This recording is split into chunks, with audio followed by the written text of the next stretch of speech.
new friends today. Come on in. I'm glad you got coffee. Thank you. I actually don't usually drink caffeine, but I have a 3-year-old who we just got back. I'm in my 40s. I'm not usually this tan. It's like I'm embarrassed a little bit to be like in my 40s in this tan, just so you know. We had a great time 2 weeks on Cape Cod, and she's like resisting getting back into her routine. Every day on vacation, she was up at 5. And then this morning at 7:30, she was like, I don't want to go to school. So I'm drinking a little caffeine, and I actually never drink caffeine because I'm naturally pretty tall. So, if I seem a little, you haven't met me before, but you can tell by my picture. I'm Elle. I'm the CEO and founder of Hunter Marketing. I'm really tickled to get to be here to talk to you about one of my favorite things to talk about. There is space at the end for questions, but like I am like, this is a conversation. It's social media. And so if you have questions as we're going along or want to talk a little bit about something that I bring up, don't wait until the end. Let's talk about it there so that it's real time and it makes sense to what we're talking about. And then of course, at the end, we will have time for questions. My goal is that I don't run through this in 10 minutes, but how fast, and I have caffeine. So hopefully I'll take my time. This is Devin. He's my sidekick, my driver. And I don't know how to cue you other than maybe I'll be like, let me tell you a little bit about me and Hunter. When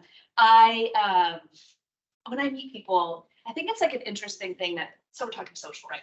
It's an interesting thing when you meet people and you say like, hi, my name's Elle. Then we say, what do you do? Versus why do you do what you do? I'd much rather know why you're doing this versus what you do, because why you do what you do will get to what you're doing, right? So I have been in this industry for, well, I already told you I'm in my 40s, so I've been doing this for a very long time, over 25 years, all in Central Ohio. I've worked on both sides of the desk, from working for big blue chip brands as well as marketing agencies.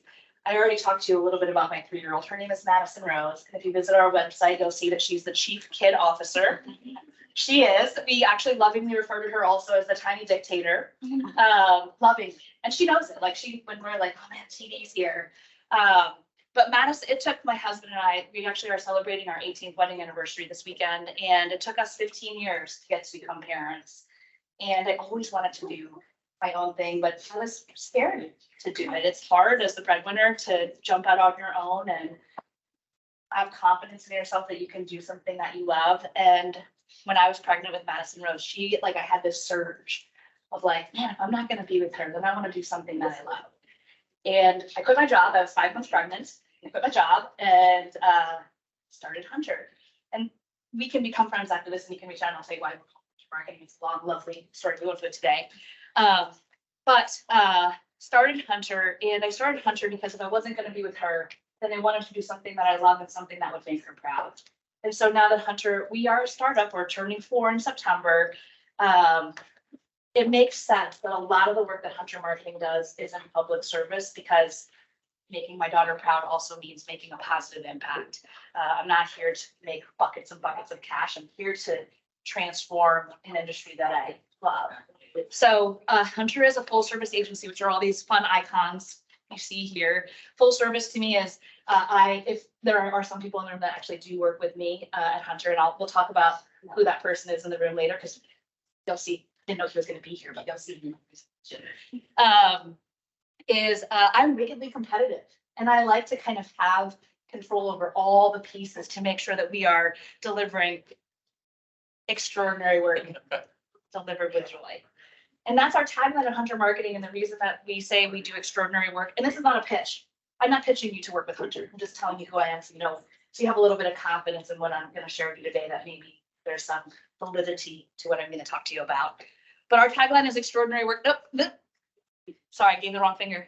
Our tagline is extraordinary work delivered with joy.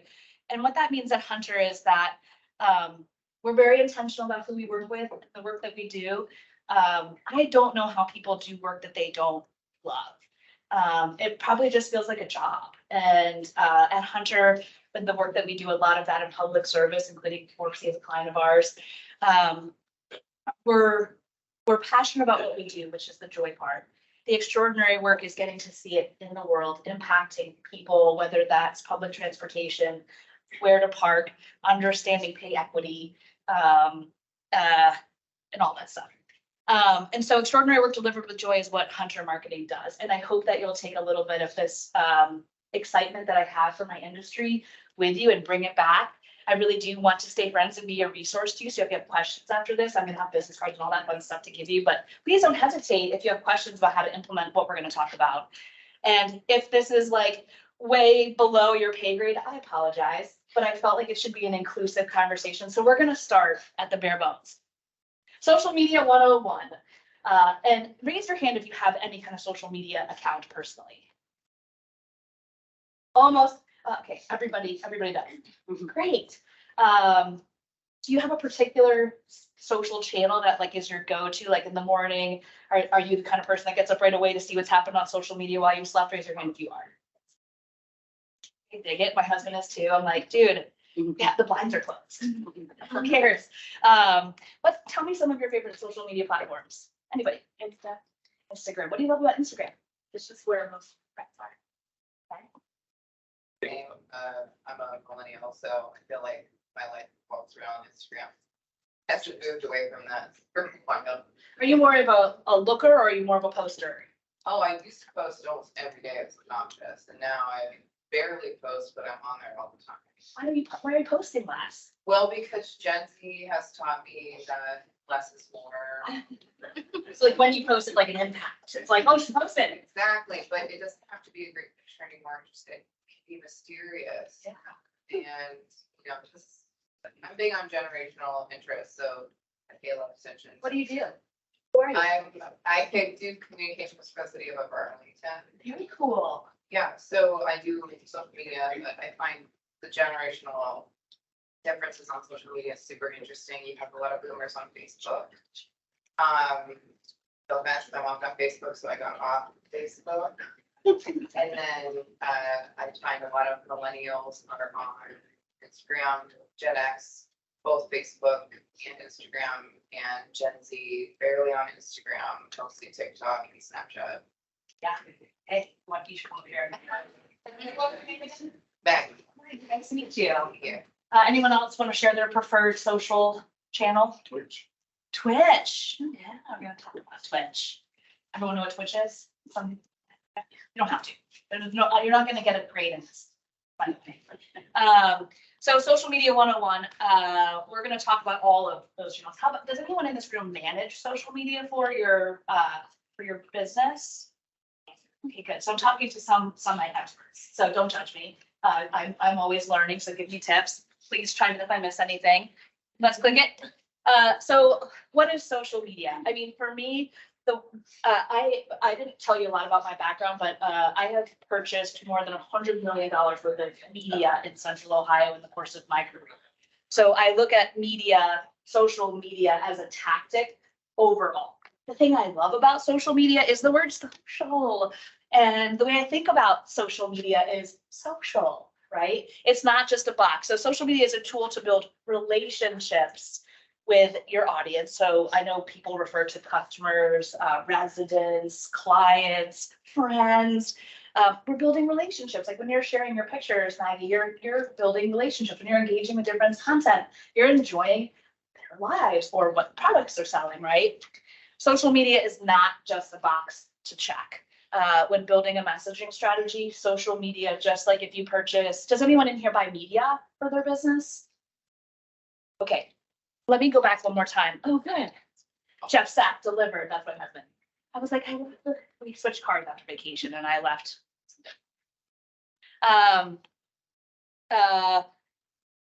So no one in here buys media. So the people who are managing social for your businesses, are you building the social strategy and the content strategy and like engaging it?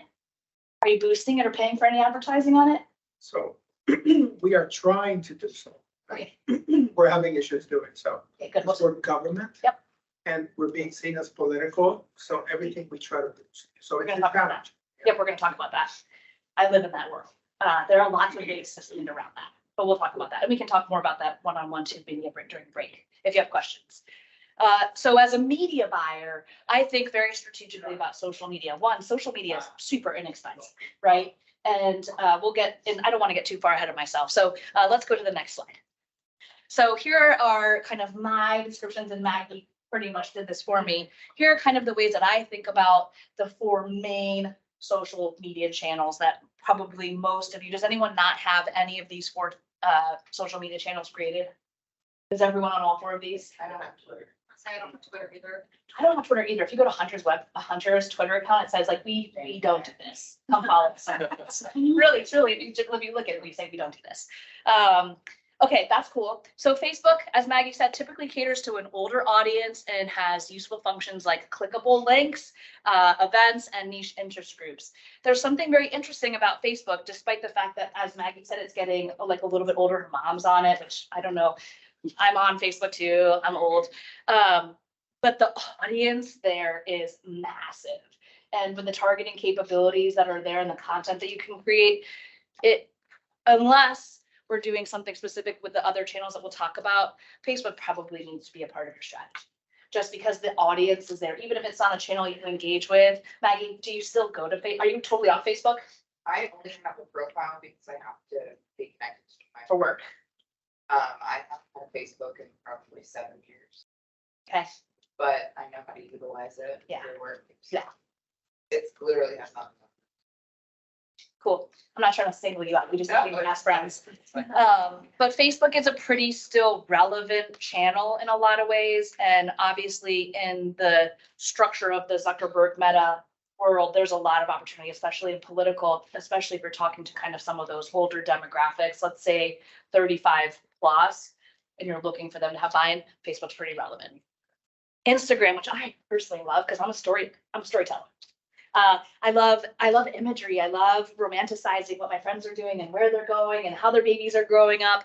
Instagram definitely caters to a younger audience. Like my daughter, obviously she's a wee pup, but she's gonna grow up never knowing about like holding phones, and she can run through my iPad faster than I can, and she's 3.5. They take pictures, they document everything constantly, which feels really actually abnormal to me. It doesn't feel natural to like take a picture of like me and Kane having lunch and be like posting it like, hey, Kane and I have, that doesn't feel natural to me, although I love social media from a professional standpoint. So Instagram caters to that younger audience and is extremely driven by curated photography and videography.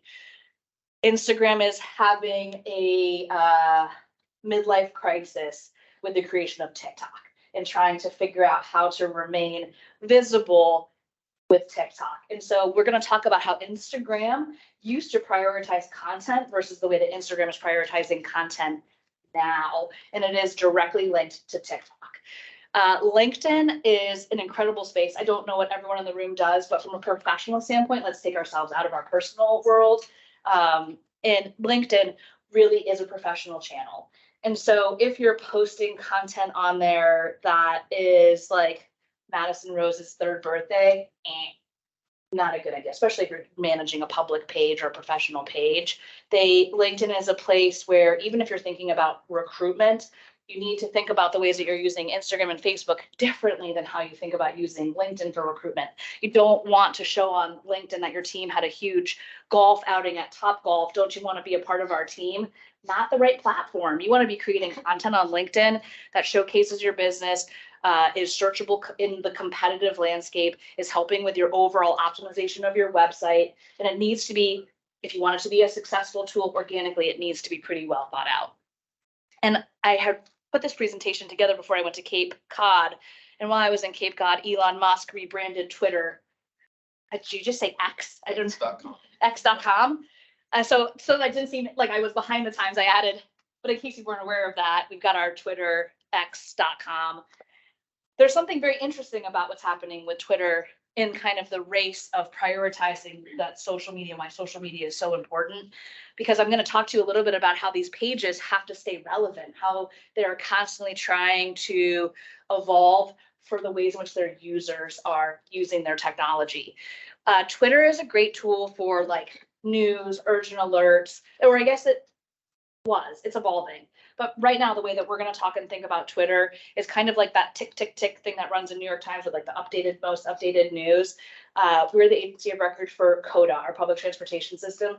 CODA is a great place for me, or Twitter is a great place for me to go post when we have service changes or route changes, because I want local media to pick it up, and local media is just hunting on there because that's all they do is update constant news.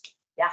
do you think with the rebrand with X that it is going to push like typical Twitter users away and then your audience reach is going to be less? Totally, Okay. 100%. Because I think from what I understand, it's moving into even more of an e-commerce marketplace, which I think is really strange. But it makes sense. That's where the money is, right? That's where the profit is when you think about sponsoring ad and content that there's dollars related to. Because Twitter, there isn't that. So, I've used Twitter in the past to communicate with, especially print reporters, but also TV and others. Can we talk at some point when you're ready as to what the trend will be once Twitter still folks run away from Twitter? Where do we go next? Well, so let's go to the next slide. Go up one slide and we're gonna go back. So there are new channels that are coming along that, because there is still that appetite as the old school press release. I don't know if anyone in here wrote press releases or still does, right? Press releases. It still kind of works. Media people are still kind of looking for those, but it's not the way now to communicate big news. Those kind of Twitter like flash by, drive by things are what they're really hunting for. And as much as I say no one likes to drive by an accident, people like to drive by the accidents. They want to know the T, right? That's, if you don't know what the T is an accident. I learn things every day too. Hence that. So Threads is a new platform that Mark Zuckerberg's group at Meta created to be competitive with TikTok, as a lot of people, for political reasons, jumped from Twitter. And I think Twitter is less relevant because it was a long time ago. It was the cool thing to do, like update. Well, we're so busy. We have an attention span of like 6 seconds, right? And so we're not like 6 seconds is 6 seconds ago, right? But Threads, as we're seeing, I'm still not sure of how successful it's going to be. And we were talking a little bit about, like, it kind of feels like Threads right now is like, is anyone here? Is this thing on? What are we doing with this thing? But it was created to be a competitor to Twitter, which might have been perfectly timed, because if Twitter changes the entire way that they go to market, I still do think that there's a relevant place for that kind of urgent news that Facebook doesn't have the appetite for because of that older audience.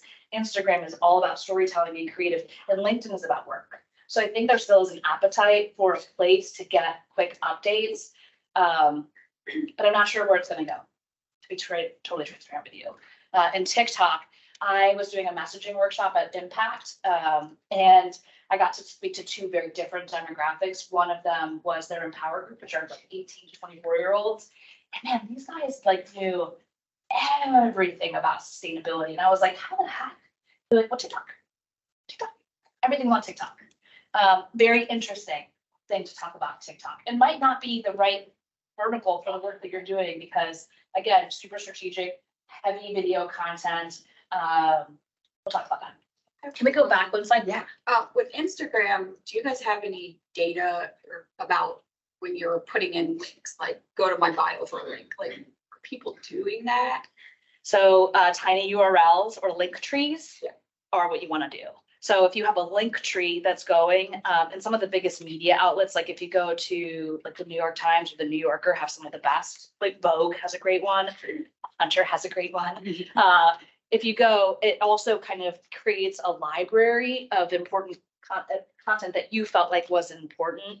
I think people have gotten very used to not wanting to read a lot on Instagram. They want to see the picture and that like catching headline. That's that clickable clickbait to go click that link tree to go read the whole story that might include more imagery. And so are people doing that? yes. Oh yeah. Yes. And you should be able to see metrics on that too. Similar to, like, we're not going to talk about email marketing. We can talk about email marketing anytime you want, but email marketing, if you don't have a great subject line, even if you have a great promotion or a great idea, if you don't have a great subject line, people get so many emails, they're not going to click on it, right? So you have to be super strategic in the content that you create for Instagram. If that's your goal, is to get people to click into a link or to take an action and go back up into your profile to click into a link to learn more, you have to drive them there intentionally. And that comes from the content that you create, that hot clickable news or a great image. images and videos, especially as Instagram is competing hardcore with TikTok. Instagram is prioritizing video content over everything else. So as you're thinking about messaging, maybe it's even just like a quick 5-second video that you're recording with your buddy Kane. This Kane, by the way, Kane, say hello to the room. Okay. Kane, we'll talk more about Kane.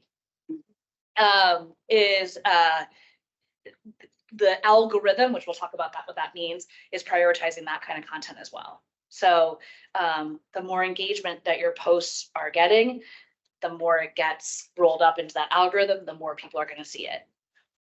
That answer your question? Yeah. Okay, let's go back one slide. Okay, so we jumped ahead a second. What's your question? Oh, I was asking, he handles social media for me. Oh. For our team, so I was asking him if he was paying attention to threads. You were taking pictures. Because like you said, I mean, I joined the week that it hit. I can't remember how many million. I was like, I'm joining it. Yeah.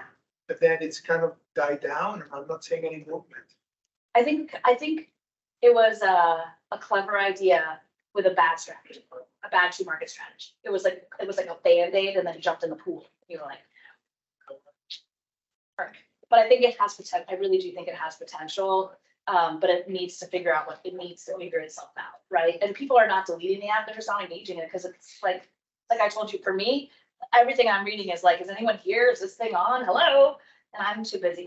It's not the way I'm engaging right now with my friends and clients. But if I were a business and I was building a strategy around those kind of communications, I would be aligning. If you're still on Twitter and using Twitter, like Coda, if you uses Twitter, I would be thinking about how do we maximize threads to be seen as like, hey, I follow that because I use Coda and I want to get updates. And so I'm on threads and sometimes I see friends saying, is anyone here? But I appreciate that because it lets me know if my boss is running behind. I think it's coming. I really do. I do.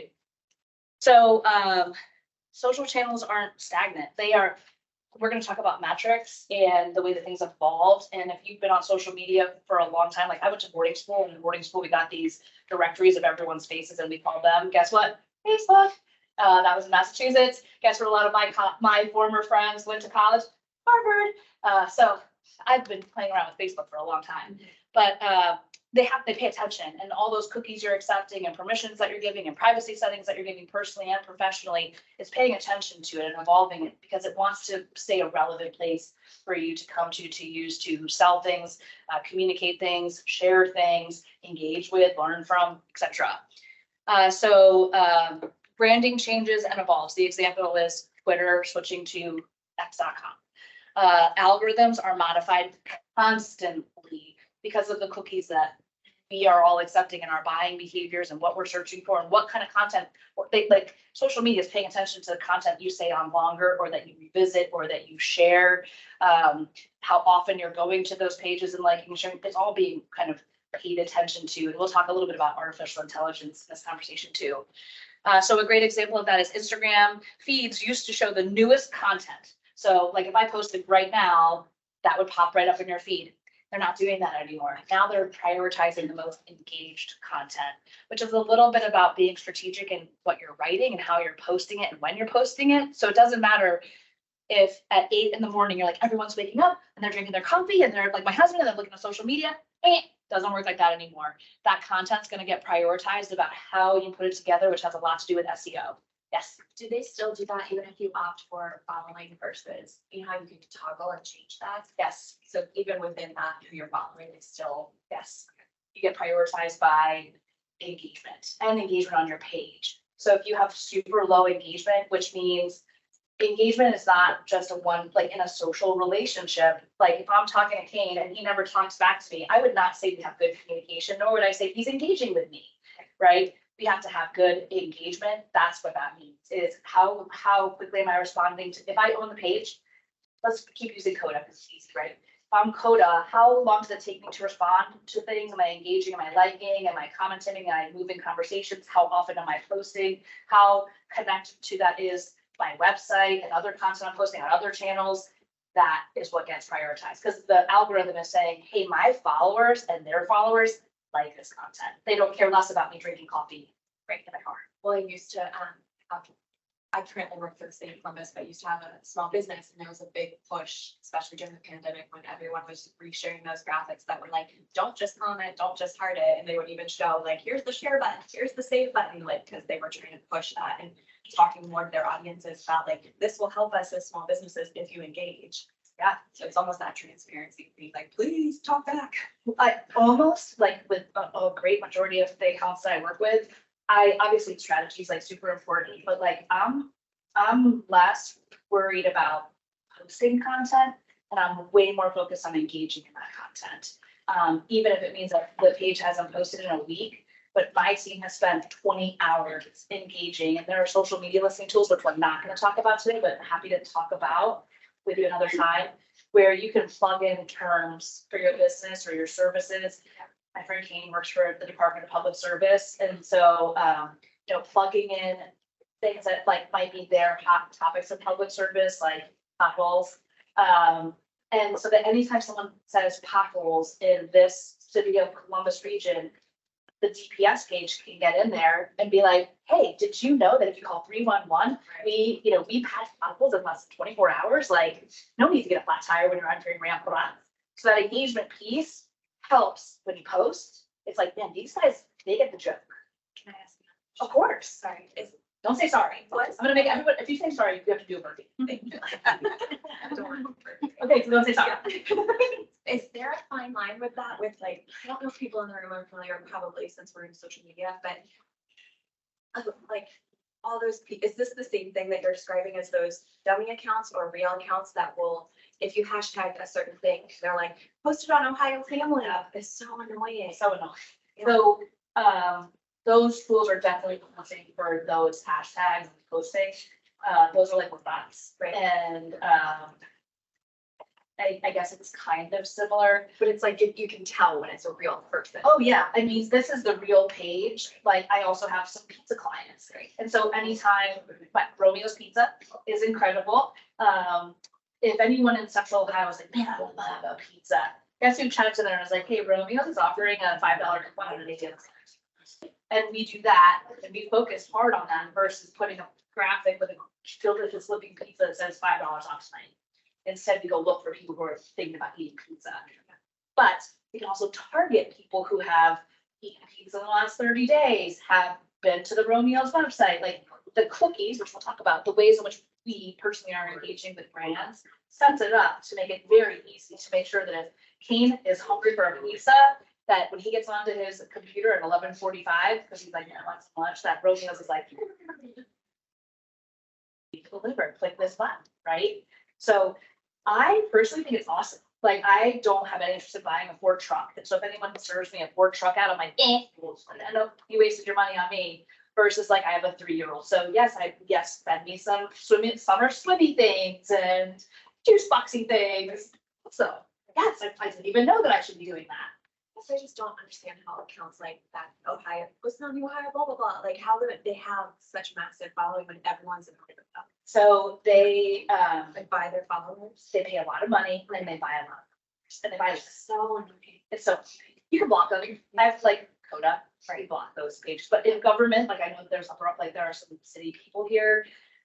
We'll talk about engagement, but like I recently had a conversation with some local government people who are posting a lot. Their target is Black men, 18 to 24, and the number one place that they're advertising and putting content out is Facebook. They're not there, so I'm not surprised it's not working. And anytime someone comments, they're so scared to engage with it because they don't want to say the wrong thing, or what if it's a blah, or what, they don't do anything. Well, that's like calling someone and just holding the phone.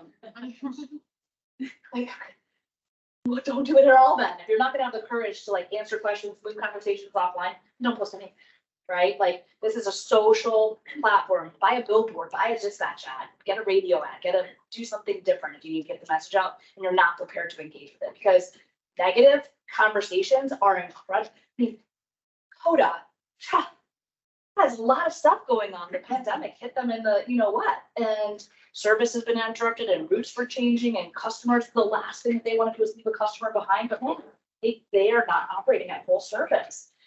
How pissed would you be if you needed to use service and you use Coda and you put a comment out there? asking for questions and they just dead lettered you. You would not trust that it was a place that you could go to, and then you see all these other content, and you're like, yeah, but you could post that great video of whatever, you never answered my question. That doesn't work, right? Is that helpful? It was, okay, good. Yeah, we were talking about the timing. So, you go into Hootsuite and it said, this is our recommended times. Mhm. Are they basing that just off of They're- whatever or based on the post? They're basing that off of your history. Just like, I think it's always strange when I get in my car that if I program, like my husband just drove home from Cape Cod with all our stuff. And I programmed him our address and then it said a time. And it was almost like totally identical. Like it almost was exactly what it took him because they know how fast my husband drives. They calculated the traffic, his trend of being on the highway versus back roads. Social media does the exact same thing. So Hootsuite is not looking at your, unless you have it plugged in to be doing following of any of your competitors, which who do you work with? Ohio Nurses Association. Very cool.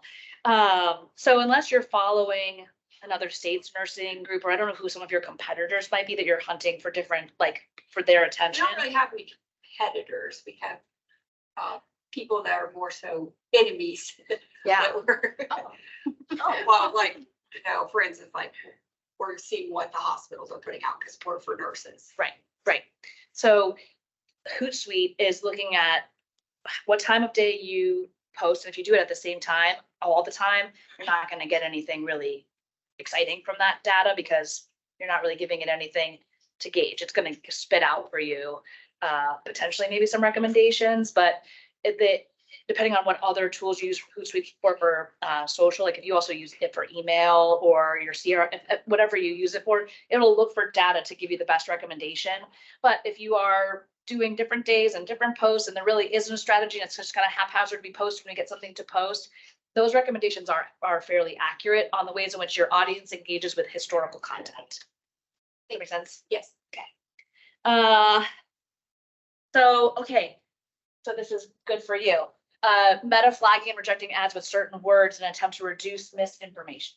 Boy, what an interesting thing it was when all of a sudden the term fake news appeared in our world. I changed everything. And for us in the political place, social media wants to remain social. Just like, has anyone ever been to Ringside in downtown Columbus? It's like a burger place. It's incredible. If you go into Ringside, you'll see on one side of the room is Fox, and on one side of the bar is CNN. And you can see who sits this way and who sits this way, right? Because it's a bar that's by, the state building, Capitol, and all that stuff. And it's a place where I believe that there are like their bodies buried there. Anyway, great burgers.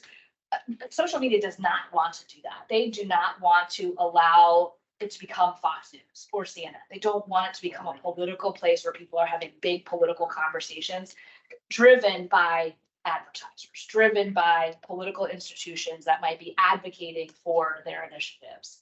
There are a bazillion ways around it. It's just about one, being thoughtful about the kind of content, because if you are Upper Arlington, the city of Bexley, right away, everything you post are going to be because they're going to be careful about that, right? Especially if you're going to try to boost it. Just posting on your page, no problem. You haven't had any problems posting stuff. Right. It's when you go to boost it, right? Or sponsor an ad. So there are ways to get around that. And it's all about the content that you create. And there are some times where you have to actually get some permissions. So for DPS as an example and CODA, we had to submit a request to have a couple certain words that we were allowed to post that we were given permission in our Meta platform page to, that anytime we say the word, I'm trying to think of one of them, parking. We would be allowed to say parking because it's what we do, and it had nothing to do with vote for this or vote for that. It was just about parking. Service changes, that's a big one for CODA. That every service change post, like when I was boosting posts, kept getting blocked. And I was like, this is bananas. And it was because it was seen as political. So I had to make some, and it gets approved if it's like a legit, simple thing you're doing. And it just takes a couple little steps. And I'm happy if you want to take my card and email me, I can email you. I actually created a document for the city of Columbus so that the mayor could get some content. That would be great. Out. Yeah. We work for a set of council people who actually use those funds. So, but we're soon to be 9, and many times we're trying to promote the important work that we'll do to serve our residents. Yeah. So we stay away from politics because we just don't want our constituents to. But like if we're talking about pay equity, we may Correct. want to be able to talk about that in a way, and there are ways to get around that. So, that won't come across as vote for me, or this is like, if you follow this page, you are that. And you just have to make a simple case, and that's it. But if you don't know that, I don't know if you've tried that and had problems. Well, we can talk. Because we all work together, so. So my previous employer, I did handle PR for US News and World Report. And I learned, we had a social team, and when we were putting out our best diet ranking, diets was flagged big time. And they had to get permission to use it, like this legit ranking, and we're not promoting people to, you know, use diet pills and things like that. Yeah. So, I mean, if you think about going back again, like, is this proper dinner conversation? Think of it like that. And if it's like, yeah, it is, we just need to make sure that mom says that we can use that word at the table. Then there are things that we can do to get that. There are some things that are super sticky and would be very difficult to do. Like I work, I'm not going to ask how many people know about the Link Us Initiative, but next year at this time, I want to know how many people know about the Link Us Initiative. But the Link Us Initiative is about the future of mobility, but has a lot of politicalness to it. And next year is going to go on a ballot. So I have been working very hard to get a lot of language that I need to use approved so that I can educate the community about a really important initiative without it coming across as anything political, because it's not. What I'm doing right now is all initiative awareness, but a lot of sticky stuff, which a lot of people just throw down their flag and say, this is too hard. I don't know how to do this. And so I'm just going to not do it, which is a bummer. Because if you think about, again, the social conversation, educating people, there's a lot of opportunity. Okay, how am I doing on time? Am I doing okay on time? I don't know what time we're ending. We're good, right? I think we have 20 more minutes. Okay, good. I talk fast. Let's go. So we've already hit the next slide. Let's go next. Next, there are even more channels in development. We didn't even talk about YouTube. Huge opportunity on YouTube. Again, those TikTok people, the 18 to 24-year-olds that were like, yeah, it's because of TikTok. They also almost exclusively watch TV on YouTube. Huge opportunities for awareness. Again, especially like, again, the Link Us Initiative, creating awareness for something that doesn't feel political. Red tape on YouTube, very not difficult to get around. You just have to dedicate some time. We'll talk about that. Okay, so I was worried that I'd be done in 10 minutes. Now I'm gonna like, oh no, how do I get through all this? So the bottom line is that each social media platform is different. You don't want to just copy and paste the same messaging from the same post. Instagram makes it a little bit tricky. If you're like, oh, I can just post on Instagram and it goes right to Facebook. You should not do that. Personally, sure, fine. But from a business perspective, you don't want to do that. You're talking to different, Maggie told us, you're talking to different people on different channels, and it really needs to be thoughtful and intentional. And it doesn't take a whole lot to do it differently. You certainly can if it makes sense, but remember, creative storytelling, content, images, video is Instagram. It's not Facebook. Facebook is where your friend can do an 8-paragraph about the Barbie movie, and you're like, play to the strengths of each channel, really intentionally thinking about, and we're going to talk about strategy in a second. How do I want to use this channel? And if I'm not going to engage in it, then I'm not going to do it. You should tell yourself that right now. If I'm just going to post so I check a box and I got it out there and I can tell my boss, hey, I posted it, don't do it. You're doing more of a disservice than you're doing a benefit to your organization. Think strategically about your overall messaging goals. Like, why am I doing this? Just like if you paid money to buy a print ad, and it didn't have a strategy and didn't have a call to action and it didn't have a next step to it, then you just wasted $6,500, $4,500. Never post for the sake of posting. I'm going to show you some examples, like, and sometimes things happen. So again, we'll use Coda. Have a very intentional social strategy with them. Man, stuff pops up all the time. So having that strategy allows me to have the best image with the best content approved by my clients. I know it's going to work. I know what its intention is. I got the right video. I've done the right interview, whatever that looks like. And then poof, something pops up. I can pivot because I'm so far ahead, because I've been thinking about, I've already kind of created that baseline of communication that I want to have with our customers or our community partners. So now I can pivot and inject this new stuff, because all the stuff I have to do is in good shape. Does that make sense? Okay, let's keep going. So let's build a social strategy.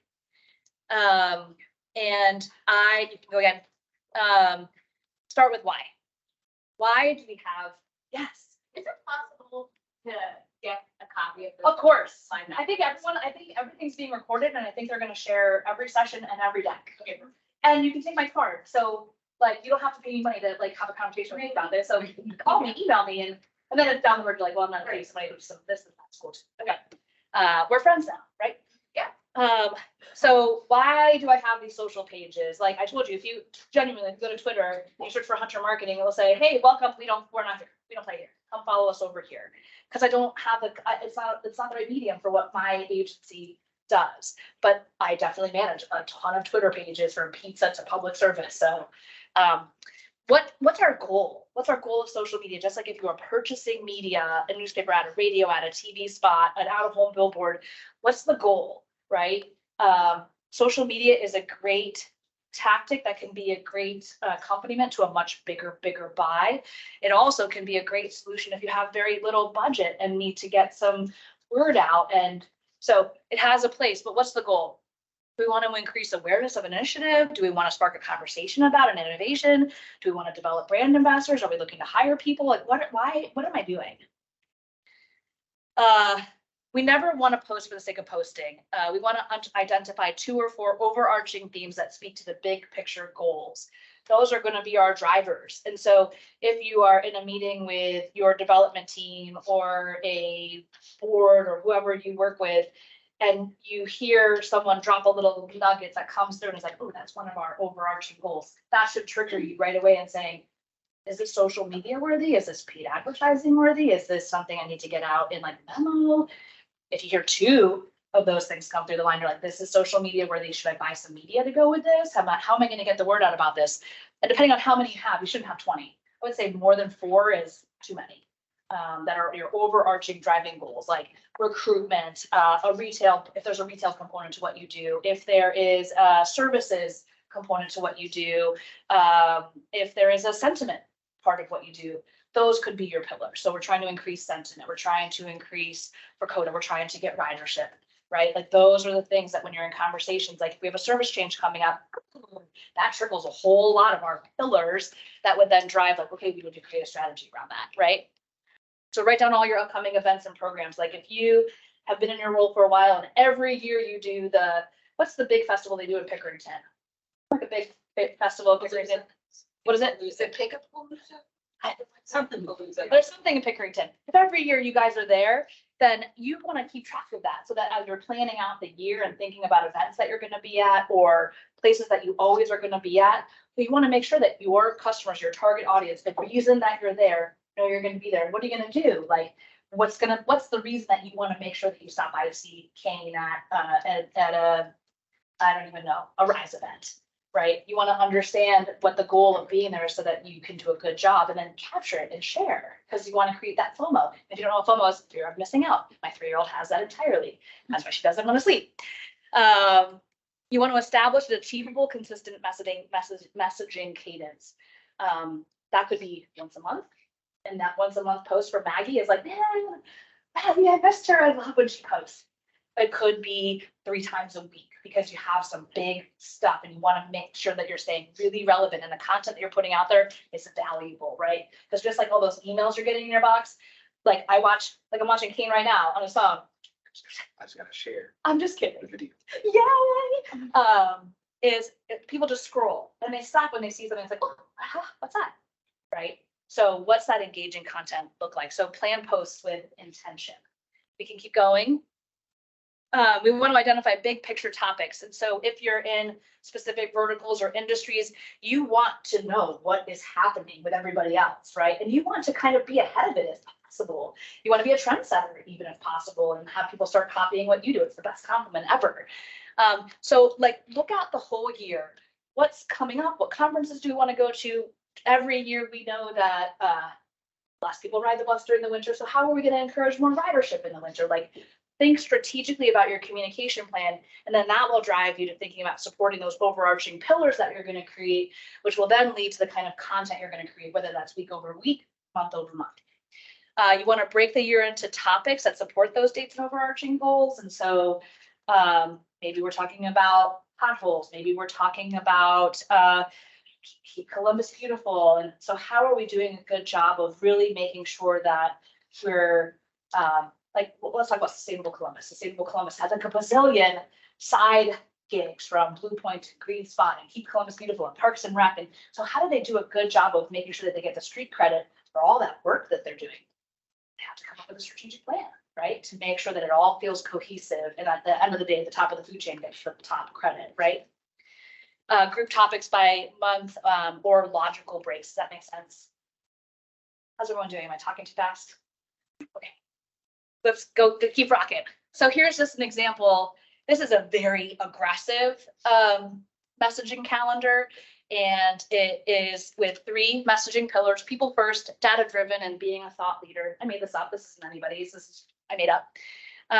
This is what it could look like. And so if you're looking at a week over week schedule that then you follow through the rest of the month, being very intentional. So every Monday we talk about people, whether that's recapping a volunteering event, celebrating an employee achievement, celebrating an anniversary, celebrating a community partner. We talk about people. On Wednesdays, we talk about data. So we talk about work that we've done, and whatever that looks like as far as like impact in the community. And on Fridays, we talk about being a thought leader. We show off our leadership team, we show conferences.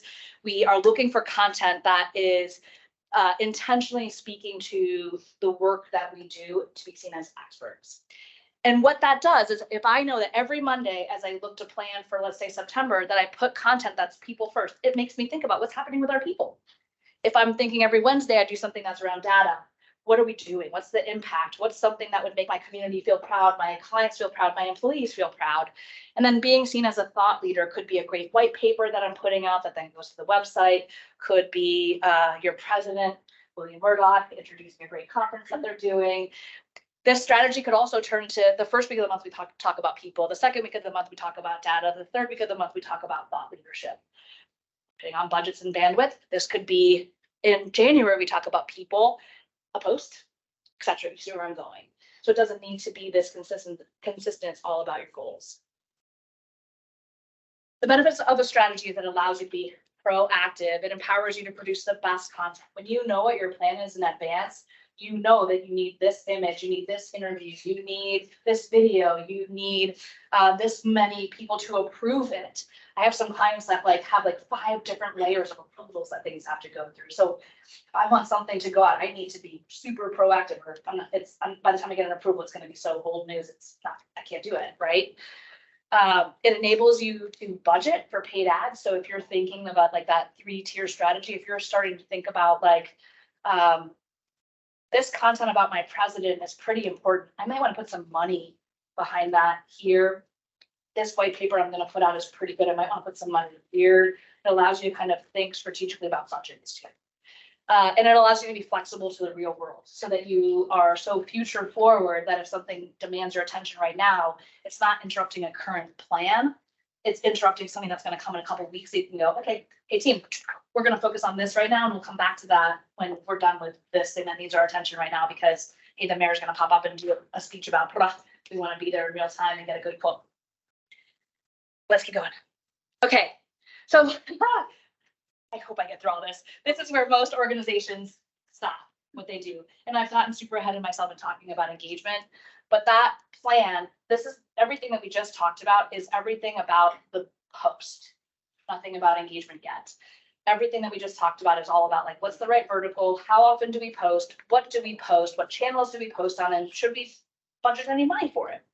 What we're going to move into is the engagement, which we have talked actually organically, which I love even more because I'm not, this is weird. I'd rather sit at a big table with all of you, is the engagement piece. Again, with that communication, it's great if you did all of that work and you created a strategy and you created a budget and you did all the right messaging and the best video and the best photo. But if you put it out there and then it's just crickets from you, you're leaving a huge opportunity on the table. And so if this is your role, and as you're budgeting the time that you spend, I literally probably would say budget 30% of your time for everything that we just talked about and 70% of your time for this, because this is where the opportunity is in that social world to create the relationship, to create the engagement, to have a visible channel, to break through the algorithms, to get posted, to get seen, to grow audiences. So as I said, good relationships aren't one-sided, they're interactive. Engagement. Let's keep rocking. Good engagement is I think obvious, it's a great sign of customer service and that your pages are a legitimate channel, that like you have them for a reason. It's great for public relations. I told you, if you're posting something and you are getting negative comments, man, I would get out the champagne and start popping bottles, because you're about to have some great conversations with people who care about what you do. And if you just let them be pissed, like, we're gonna break up, right? No, engage with them, answer their questions, help them. They took the time to engage with you. That's a victory right there. Like, pop a bottle. And marketing, establishing your brand and voice in the market as being kind of that thought leader, that engaging person. If I live in a community, I'm proud to live here. They communicate, they're listening to me. Let's keep going. So starting conversations, engagement goes beyond responding to just questions. It can be something simple. So let's say you have 70% of your job I just gave you back. Let's take like 15% every week to go through and make sure we're following all the right pages. And if you get to a page like the City of Columbus, who are they following that I'm not following? Who, if you get to Oak, if you get to 614 Magazine, wherever you're going, who are they all following, and follow those pages? Because whoever manages those pages are going to see that you follow them, and maybe they'll follow you back. You want to have a bigger social group of friends. In real life, maybe you want 2 or 3 friends. In the digital social world, you want a lot of people to follow and like your pages, because it just means more opportunity to start conversations of engagement. You want to comment on associated content. Like, anytime anyone's talking about mobility, guess who is right there? Coda, right? As an opportunity for gosh, I say this word every day, for public transit. And you want to provide resources and links so that you can be seen as that expert person. Let's keep going. I want to take a look and have a little bit of fun. And this was the room kind of warmed up to me. This is where we were going to have a giggle, but thank you for being engaging with me.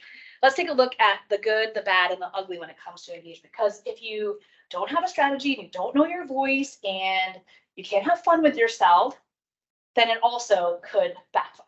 So when you're being engaging, make sure if it's not something you're comfortable with, then don't do it. Find someone else to help you do it. I have a whole content team of people who are writers. They hate doing engagements. They're writers. They like creating the content for social media, but they don't want to get in and like engage and answer all the questions, and like even talking about PTA meetings. They're like, just read the post. The answer's there. Whereas I'm like, engage with that shit, right? So let's take a break. Let's go. So I pulled up a couple big funny ones. So someone on the McDonald's team, they probably lost their job for this, but they had a scheduled post and they didn't get all the content that they needed for the post, and they scheduled it without coming back to remember that they had to add content to it. And so then they made fun of themselves when you tweet before your first cup of McCafe, like nothing comes before coffee, because they posted a post and didn't actually have the link and copy for it for Black Friday. But then smart Wendy's, and if you follow Wendy's, you should follow Wendy's. They do a good job. Brandon Roten, who used to be their CMO, was like, have fun with this brand, like 10 years ago. They still do. Wendy's came in and said, when the tweets are as broken as the ice cream machine. Victory.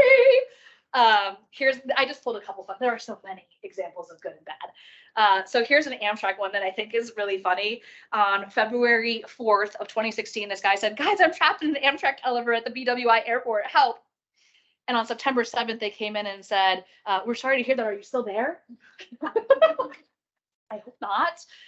Here's an Old Spice guy. The guy says, your new body wash gave me a rash. What do we do about this? And they said, so sorry this happened. Please call us. And then the guy says, but I was on hold. Can someone just contact me? Like, that's a mess, right? And the timing of it, June 9th to June 12th. Yeah, disappointing. Like if I called you and said, I need help, and it took you 3 days to come back, I'd be like, dude, I'm so, we're done. I broke up with you. I'm now using Axe Body, whatever.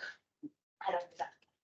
But you see what I mean? Like McDonald's turned lemons into lemonade, their comeback, but then Wendy's, because they're listening, they're paying attention to their competitors, which if you follow Wendy's, is genius, right? They just have a lot of fun. And I guarantee you, they don't sell any cheeseburgers. We're not promoting cheeseburgers, we're not promoting retail promotions. Like they're never talking about like $1 Frosty.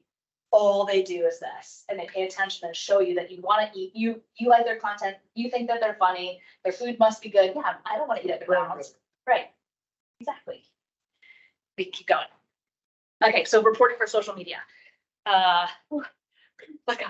Sorry, everybody. I'm so sorry. I'm so loquacious. I'm like, oh, okay. So if you hear these words, a lot of people do social media here, so you know what this means. Impressions, I hate reporting on impressions. Impressions just mean I did a good buy. If I tell you I had 1.8 million impressions, I'm not bragging about it. You don't know what that means. You're like, so what does that mean?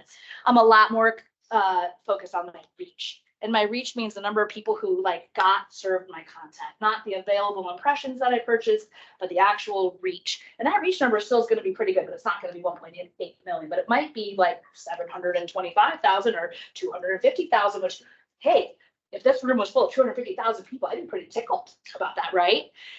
Engagement's even better.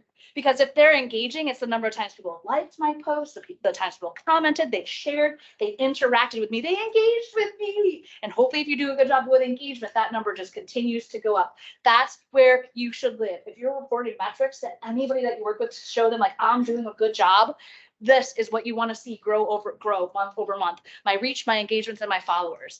And you don't have to say follow my page to get people to follow your page. If you're putting out relevant content and people are sharing that content because they think it's valuable, they're going to follow your page. Game over. Ask for a bonus. Ask for a raise. Impressions, not so much. But it's an important term and it's a part of going to be your overall reach and buy month over month. Let's keep going. Gosh, I feel so bad. So measurements. An engagement rate per impression measures how likely your viewers. I'm going to keep you. Is that okay? Does anyone have to leave?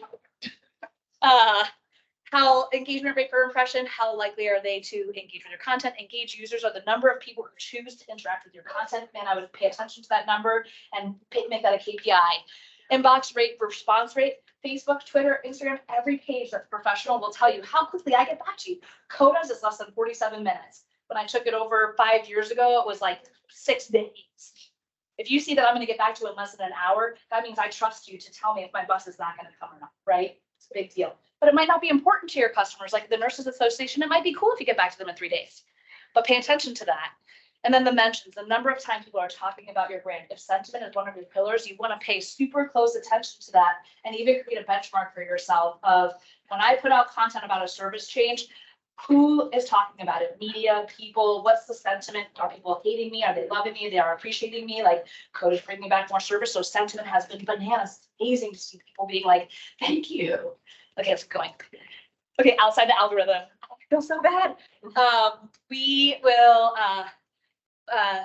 this is really all about understanding boosting organic content. And the difference is if you put in your strategy, if you have a piece that's going to go out and then you decide to boost that, tons of opportunities in how you can play with those cookies to pick the right population, the age group, the demographic, race, where they live in the city, did they eat pizza in the last 30 days, all sorts of ways that you can boost an ad to get outside of your algorithm. Your algorithm means the people that are already following you or like audiences that are already following you. You want to break through that to get to a whole new group of people, like that 18 to 24-year-old Black guy. You want to pay attention to who and where you're boosting that content. Let's go to the next slide. The next slide is about when you want to sponsor an ad. An ad sponsored is just like a digital ad, a out-of-home billboard, a newspaper ad, a radio ad. You are buying an ad.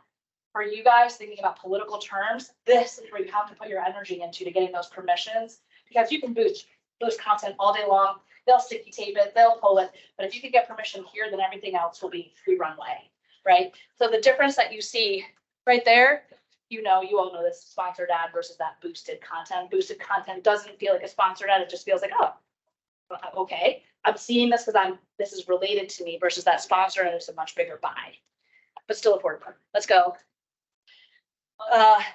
We've talked about this a lot. How to build an audience is based off of those cookie settings. Every time you go to a website, like I don't even know what I was looking at the other day. I was like, except cookies here. Okay, what the heck?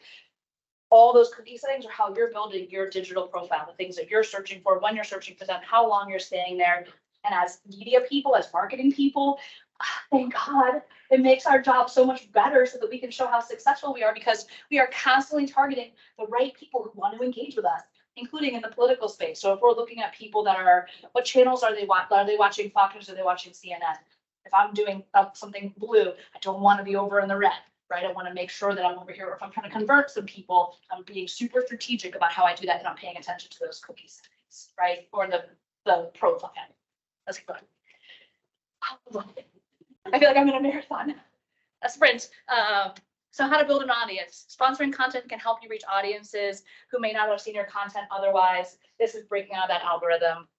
You want to reflect on your current context and audiences and identify trends. Hootsuite, Sprout, Agorapulse, all of that stuff, and just even traditional, if you don't have a CRM you use, just traditional social reporting that you have access to on your page will give you everything that you need to know about who your audiences are, what time they engage with their content, how long do they stay on your content, what area are they from. LinkedIn is incredible at giving you organic reporting to help you do better posting. It's the best of all the platforms. Identifying those themes and messages. What content do people like more of? Like if you're constantly posting about going to Top Golf to play golf with your colleagues and one person likes it and you have an organization of 1,500 people, I probably wouldn't post that anymore because no one wants to see that, right? But if you're posting something about your CEO winning an award and it gets 4-digit likes and shares, well, hey, you should do a little bit more of that to help that overall content strategy. Thinking about your audiences, you have the ability in all of your platforms organically to build audiences that you want to be targeting. Some of the reporting that you're getting on like when to post, how to post, that's where that lives too. And then utilizing CRMs, as I mentioned, to organically help purge you, especially if you're doing an email marketing. It will tell you, like if you're a pizza customer and you're sending out an email at 11 o'clock in the morning, but the open rate's at 4, you missed the mark, right? Let's keep going. Influencer marketing. Influencer marketing is incredible. My buddy Kane works for DPS, but guess what? He's an influencer hunter. He gets on camera and he talks about the work that he's doing in a professional way, but in a way where it doesn't feel like the city is trying to talk to you about potholes. My buddy Kane's taking me behind the scenes and talking to me about how do I get a pothole fixed in my neighborhood because I'm so sick of driving around that thing. I almost hit a cat the other day because there's a pothole in the left. Well, Kane's got the answer for you. Influencers are, I don't know what that was. Influencers are a super affordable way. God, if we should stop, I can stop if you have to pee. Okay. If anyone wants to leave. Hi, thank you. Influencers are an incredibly and wickedly inexpensive way. I actually had to pivot my team last night from a video that we were going to do for CODA featuring Buckeye Frenzy and OSU and that CODA was going to post because we're using this great influencer named Rose who works for the Goodwill. And I was like, but Rose should post that. No one wants me to post Rose having an experience. They want Rose should share that and CODA will like it, right? Because organically, you'd rather hear from a friend about this than a brand saying, buy me, do me, ride this, blah, blah. You'd rather have a friend say, I had this incredible experience. Influencers can be wickedly affording. And the best part about them is that they have engaged audiences that have asked to see what the heck they're doing. What are they buying? What are they wearing? What are they eating? Influencers. And you can find like Eat Play Columbus is a mom of 4. She's incredible. You can find them just by looking for who are setting trends. What's trending? Okay, let's go. Okay, artificial intelligence and social media. I could talk to you about this for a day. The best things I'll tell you about, and this is going to be a question that probably will come up in the panel, so I'll get to talk to you a little bit more about this. But artificial intelligence and what we do is the best gift. It's going to help us refine our content. It's going to help us figure out when to post better. It's going to be looking for trends for us in industries that we work in. It is going to help us buy better when we need to buy. Artificial intelligence is our friend. It's an incredible thing that's coming our way and is already kind of getting integrated in. Yes, let's keep going.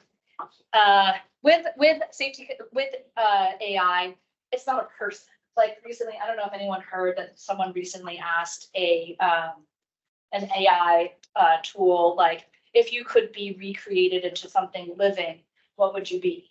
Did anybody hear this or read this? And the answer was not a human. It was some kind of weird crab, because this crab has been able to modify itself into 6 new iterations of a species and is extraordinary compared to us humans. And so this AI, well, so you want to filter it. You can't trust necessarily everything it says. You want to be careful about what it's coming back to you with.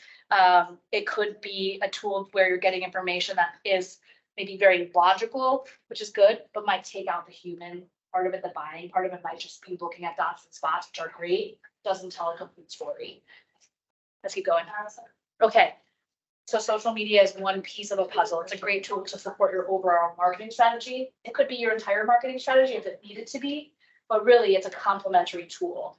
If you're not using, like, if you take a hammer and think it's gonna operate like a screwdriver, you're busted. It doesn't work. Social media has a place, social media. It's a wonderful complement. It can be an overarching entire solution depending on what you're doing. Budget sensitivity, social media is great. But remember, it's social. If you're not engaging it and it's not well thought out, just don't do it. I think that might be it. You were actually good. Break was until 10:30. Oh, thank God. I felt so bad. They went over there, so I think that you were probably okay. Because that went over. a little more. So if I talk too fast or anything, I really appreciate you listening to this presentation. I hope it was helpful. We learned something. Does anybody have questions or anyone want to start a conversation on something that we can all discuss? Yeah. So social media is about 7% of my job. Mhm. I'm the only person in my organization that does social media, but I do 93 other things. How does one spend 93% of their time engaging in something that's only 7% of their time? What do you do? I'm an administrative assistant for a small village, and I do agendas, minutes, draft legislation, social media, advertise, I pretty much everything. What's the goal of your social media? To get information out to our residents about things that are going on in the village. How often are you posting on social media? Maybe once or twice a week, and we do Facebook and Instagram because I just don't have time to do anything else. What's the engagement like? Like, are residents liking it, sharing it, engaging with it? The most popular thing we do is I send out a weekly MailChimp. I'd like to get more people involved in that, but we have like a 75% open rate, which is pretty good. It's great. I mean, my perspective is you probably shouldn't even be spending 70% of your time on social media. Doesn't sound like a channel, unless you start promoting it as the place where you want people to go. It sounds to me like habit, maybe plan once or twice a month to put something up there that encourages people to sign up for the newsletter. That would be my like off the hip recommendation. Appreciate it. Is that you're burning a lot of calories where there isn't anyone engaging. Yeah. Yeah. So my question is, how do you, handle engagement with trolls? Good question. So, if there was a troll in them, would you want to engage with it?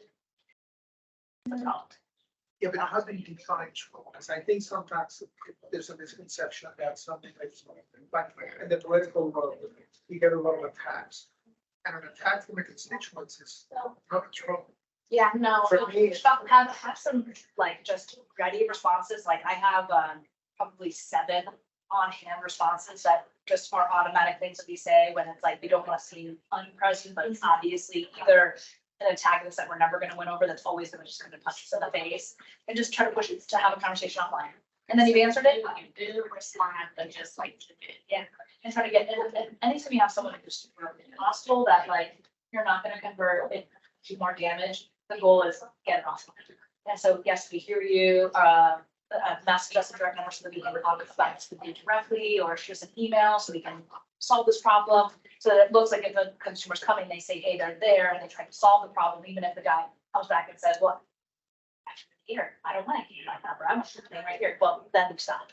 Right, because I don't want to fight with anybody. I'm not going to have some conversation. My goal is to be proactive.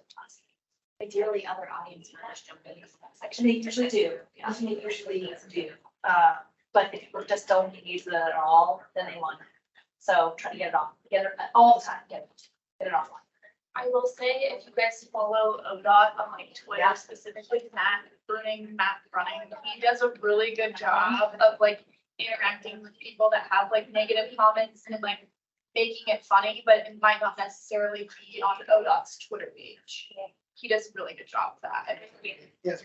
Yeah, he does really well. But also keep in mind, it's your brand, right? So it's not you personally. I used to work with someone, I used to manage the cash explosion on TV for social media. And then people who love the lottery, whole different breed of people, like, and so cash explosion like retweeted you or like they were like, I'm gonna win the lottery. But I worked with a guy that was like, man, it's just me, like, who cares? And I was like, like this guy also, one time did something and Kanye West liked it, and he was like, how's everything Kanye West think you're doing? So it's not, you don't take it personal, but also maintain if a sense of humor isn't, I doubt the mayor's office would be excited about poking a little bit of fun at someone saying something that was maybe inappropriate or hostile. So bring it on brand to remember who you are and speak with that tone and the way that etiquette. Is. But like Wendy's, they have no rules. I mean, they'll roast you, they'll ask you to roast them. And that's okay because they got permission, right? So they got permission, set guidelines, and guardrails. Anything else? Well, yeah, after a lull, do you feel like it's possible to rebuild? After a lull in engagement for a long time, do you think it's possible to rebuild? I rebirth all day long. At the same time, yes, but when you do it, just have a plan. Just don't be like a flash in the pan, disappear again. Unless that's your plan. But have a plan. And even apologize to like to come back, ask them to engage and promise what's ahead and create excitement, but totally. And I wouldn't start once over. Okay, where's that option? Anybody else? Well, now I guess we come to break. Thank you so much for joining me. I do have some business cards if you want to take my card. And I brought some of our lookups of some of the work that Hunter does with QR codes you can see. So I'm not just making this up.